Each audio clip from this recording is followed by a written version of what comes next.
The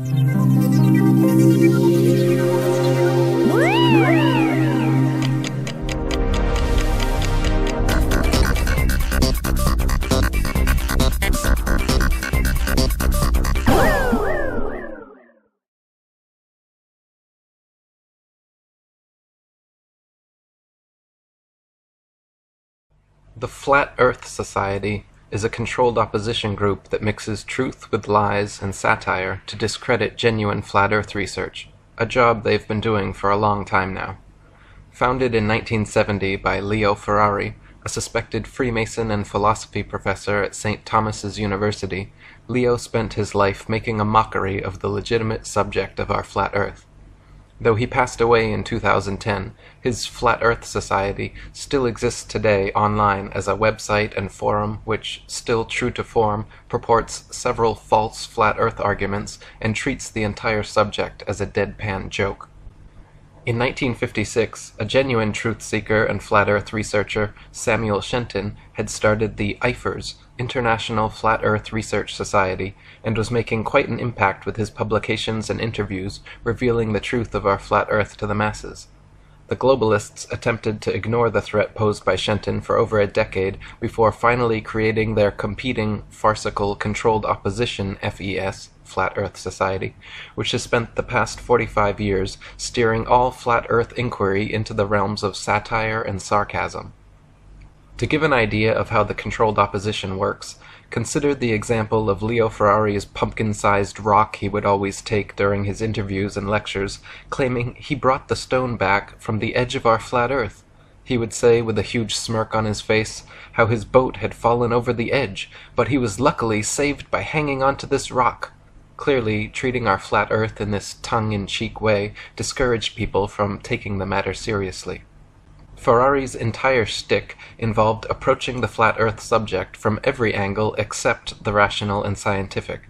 For example, he published a series of articles including "The Global Fallacy as a Cause of Racial Prejudice," arguing that people in countries at the top of the globe felt superior to those at the bottom, when in fact there was no top or bottom to the world, so even if one assumed that the world was spherical, the top and bottom have been arbitrarily selected, resulting in racial discrimination against those in the south.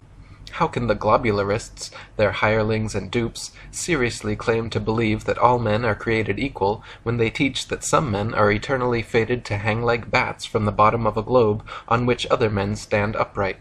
The only solution is a flat Earth.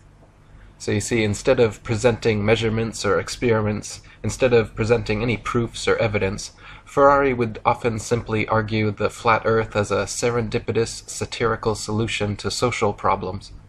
In a famous 1971 CBC interview, Ferrari was asked, "How do you explain the fact that the Earth appears round in the pictures taken from space by the astronauts?" Instead of answering and addressing the clear photo trickery involved, Ferrari replied, "Simple. No doubt you're familiar with Einstein's theory of the curvature of space. If space is curved, and modern physics is based on that assumption, the Earth, from space, would appear circular. It's a simple optical illusion." This convoluted, pandering answer really is no answer at all, and serves only to make the listener cock their head and raise an eyebrow. Around this time, Charles K. Johnson, another genuine flat-earther, took over the IFERS from the recently deceased Shenton. He and his wife Marjorie, along with being flat-earthers, were also vegetarians and anti-vivisectionist activists who campaigned for better treatment of our animal friends. In 1974, when Johnson heard of Ferrari's budding organization, he decided to contact him and wrote a cordial letter requesting further information about his society, to which Ferrari never replied. 2 years later, Johnson wrote another polite letter saying how he was delighted by the prospect of a like-minded campaigner, and said how it was a very happy day when he learned of Ferrari's society. "I feel sure, at the core, we can't be too far apart in aims," Johnson wrote. "I do try to practice what I preach, to think and seek and search out reasonable ideas and concepts."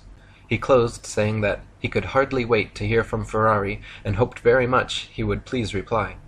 After 6 months without a response, Johnson wrote one more time, explaining again his sole purpose to enlarge his view and getting and holding on to the facts, which would benefit himself and in time the rest of the world. He requested a reply and a copy of Ferrari's FES magazine. In conclusion, Johnson signed, "Thanks from the bottom of my heart," in advance, but warned that if Ferrari insisted on ignoring him once again, I will then know for sure you are some kind of enemy to the flat earth work. Eventually Ferrari did reply this time, but not with a message or magazine as requested. He simply enclosed a FES paid application form. Johnson investigated Ferrari's organization further and found that he was using the flat earth idea as a gimmick to entertain and promote the atheistic society. From then on, Johnson worked hard to expand his IFERs and constantly for the rest of his life exposed Ferrari's FES, calling him a false prophet, guilty of muddying the waters of truth. Near the end of his life, tragically, Johnson's house burned down, along with all the flat earth materials he and Shenton had collected over their lifetimes. Until his dying day, Johnson claimed the fire to be the result of arson by a NASA agent he had seen snooping around.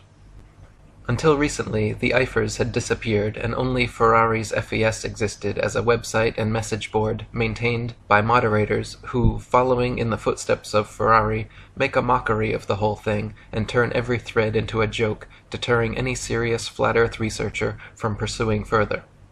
The only redeeming aspect of their website is the library of other people's flat earth material they maintain, which is actually quite good.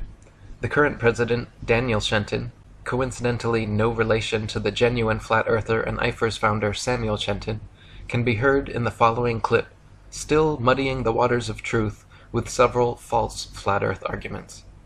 And here's David talking to Daniel Shenton. I see the world as being flat. It's a disk. There are changes in the surface, but generally it's a flat disk. And what about the planets, the sun, the moon? I'm not sure about them. It seems to me from the evidence that I've seen that they're probably spheres, but it's definitely not proven, I think. And the Earth, being a disk, presents certain problems with gravity, but you have a solution to that too? Yeah, the effects of gravity, I feel, could be simulated, or what people think of as a sort of mainstream idea of gravity would be simulated by simply the disk of the Earth moving upward, it is accelerating upward at 9.8 meters per second. It would have the same effects as what people traditionally think of as gravity. And the old chestnut, if the Earth's flat, what stops people falling off? Nothing, I suppose. There's a barrier around the edge, but ultimately I think if you could get past that, you would fall off. And you're serious about this, aren't you? This isn't a clever metaphor or a marketing ploy for something else. This is what you truly believe.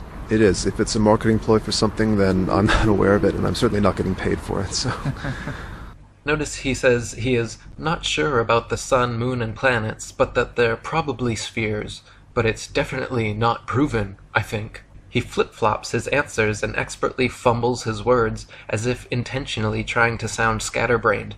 Compare and contrast this shill with genuine flat earth researchers like myself, who will tell you unequivocally that the sun, moon, stars, and planets are all merely luminaries, round disks of celestial light, not spherical terra firma capable of landing on, as the Freemasons at NASA would have you believe.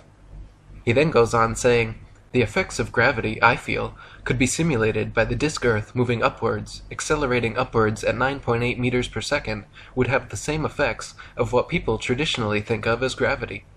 This ridiculous false flat Earth argument also appears on Wikipedia and the FES homepage.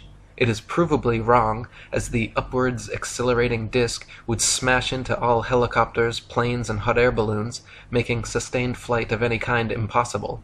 But they purposely promote these straw-man arguments so flat Earth neophytes will rightly laugh off their dumb explanations, and then, following suit, write off the entire subject. To combat Ferrari's Flat Earth Society Controlled Opposition Forum, and in memory of Samuel Shenton, Charles Johnson, and other true Flat Earth researchers of the past, I have now restarted IFERS, the International Flat Earth Research Society Forum. Please join up and help make this a useful and informative board. Please visit us and join at ifers.123.st.